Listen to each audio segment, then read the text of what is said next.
Is Dawn Bancroft, and I own a box in Doylestown, Pennsylvania called CrossFit Sim Paris.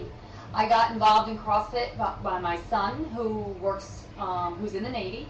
He works in intelligence with the Navy SEALs, and he tried it in Hawaii and kept telling me, "Mom, you got to try this thing called CrossFit. It's amazing. It's really, really good. It's right up my alley." At the time, I was a teacher for group fitness manager at the YMCA.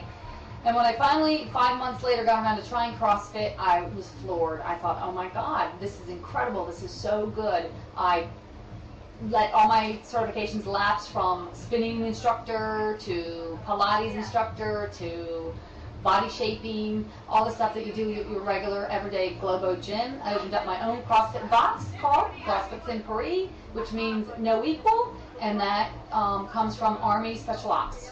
So that is my story. I love what I do. I love my job. I love training people. I love helping them get fitter and lead a happier and healthier life. I have 3 children, and like I said, my son is in the Navy. My 2 daughters also come to my box reluctantly, but I do get them there. They have seen results, and they are now loving it, and I now hopefully have them sucked in forever, for life. So thank you, and I'm at the CrossFit Games right now. Watching the games. It's exciting, motivating, and I can't wait to go back home and relay all my experiences here.